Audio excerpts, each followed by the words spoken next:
Cup back-to-back championships today. So well done, fellas. Well done. Good morning, Paul. First of all, any update on E2? He won't play tonight. Just with him, I guess you guys will probably practice with the 2 days off. Is like kind of there a hope that maybe he could be, if he gets on the ice for that, then... Yeah, I mean, we've... Yes. Yeah. And then I think I asked you about this earlier in the playoffs, but when Verhaeghe plays with that Bennett-Tkachuk line, they have like kind of a crazy goal rate. Obviously like the Verhaeghe-Barkov line's really good too, but just what about that line has been so good and their ability to build chemistry when that's not their usual group? I guess the best way to explain it is Carter kind of, there's almost some tells in the game, right? He gets very prolific for a period of time. It doesn't matter who he plays with. And then you almost need a change in style of centerman for him to kind of almost a reset. And none of that's negative. Like his game doesn't go bad, but the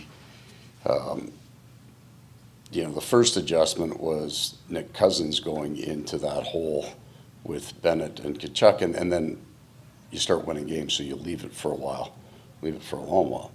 And then some production kind of dries up, and I think as soon as they start forcing things, then you're looking to make a change with that. So that would be kind of the way the lines worked all year. It eventually became Bennett and Tkachuk, and you didn't move that around. And then you would leave Verhaeghe with Barkov for the longest time because Duclair wasn't in the lineup. And then when Anthony came back, there's another place you can go. So you eventually could have Verhaeghe, Bennett, and Tkachuk play together. It didn't fit earlier because we didn't have all the pieces. Back right. Paul Barkov doesn't have a point in the series yet, but has a big game in Game 3, goes 71% on draws, plays 25 minutes. Just what are you seeing from him, the parts of his game that don't show up on the scoreboard? Yeah, I mean, I think that's a direct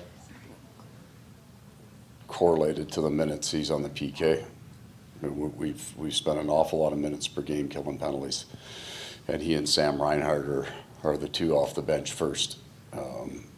But all other parts of his game, the growth in his game from the start of the year to now, there isn't anything that he doesn't do for us. Power play, penalty kill, he's physical now, he's dominant in the circle, and drives a line. So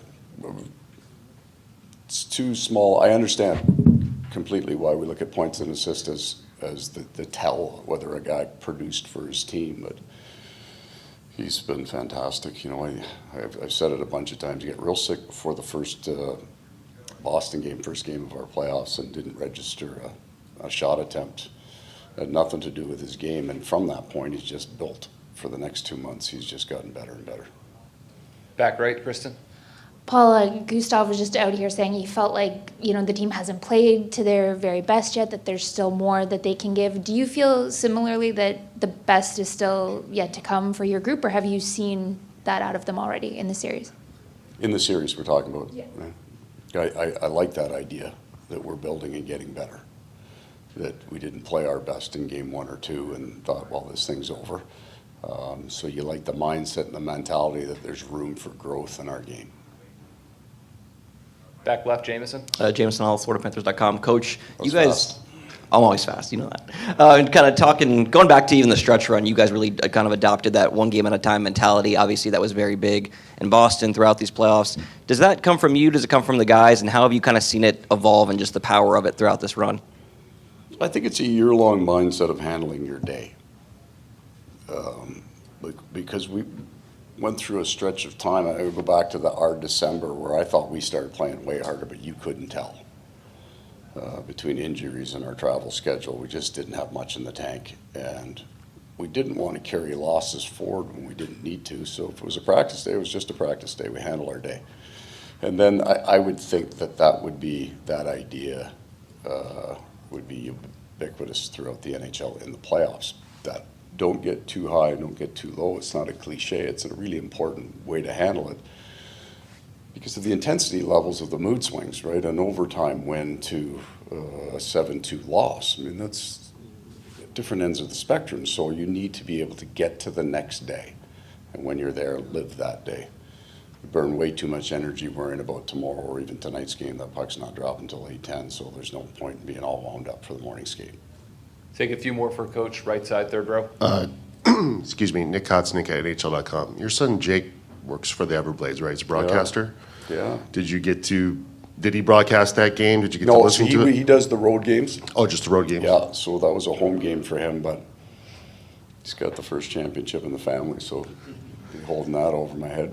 Like, as a dad, how Yeah. proud are you of him? What an experience for him, and are you able to share this with him, like at a personal and professional level for him? Absolutely. So he's been, on the off days, it's 2 hours away. So he'll come home for the game tonight. I have so my son got very interested in broadcasting at probably the age of 14 or 15. He'd watch the games, but he'd listen to them. And then it's one of those crazy opportunities he got. I was sitting in an office with Craig Heisinger, who you would know, and the Winnipeg Blues hockey team needed a guy to do the play-by-play, and Mitch Peacock couldn't do it. So he said, well, why don't you call a kid from Red River College, which is where my son was going to school, because one of those guys will want to do it. I thought, I got a kid that wants to do that.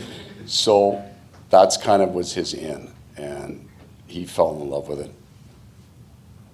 It's in truth, and it's impactful, because it's part of the reason why I take my time with you people when I answer questions, because I got a understanding of what it's like to have somebody in the room that's a member of the media.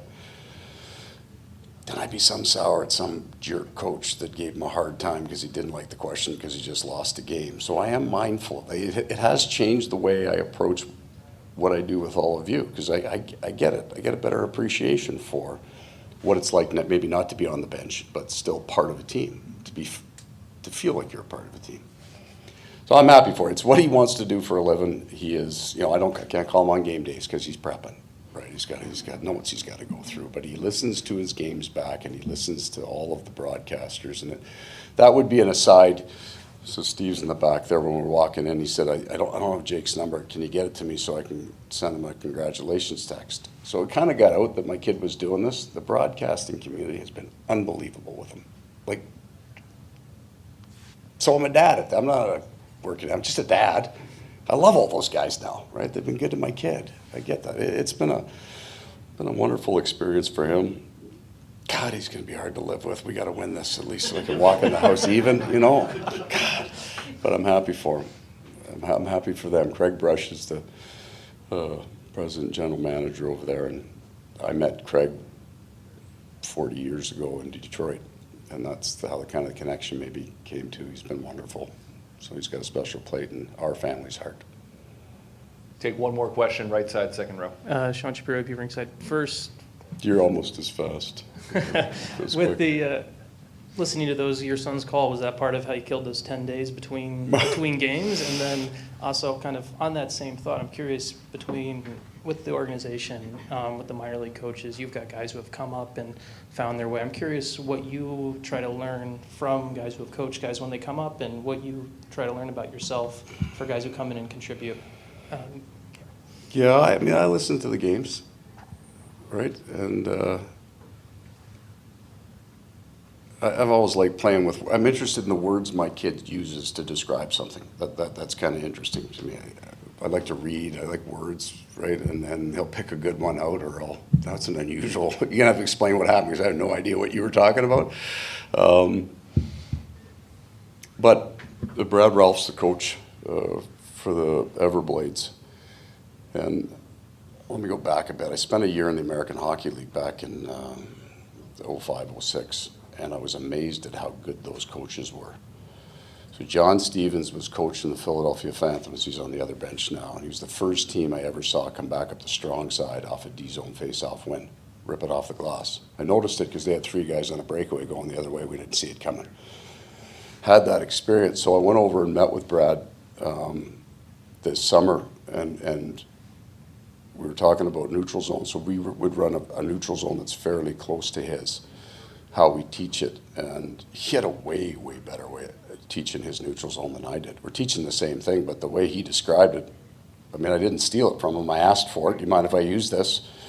So what would take me weeks to teach, it was one line. He had gotten it down to, we just tell our forwards to do this, and it's, I fired that out. Forwards went okay, and we got our neutral zone. So there's a brand new neutral zone for this team that he made about 3 weeks faster just because he's got a better level of expertise at it. There's some really, really good coaches in the minors. And sometimes you just don't know about them because they're not on TV as much, or they don't, it's a hard grind to get to the National Hockey League. I had that freakish set of circumstances for me that'll never present itself to anybody again. But Brad Ralph's a really good coach.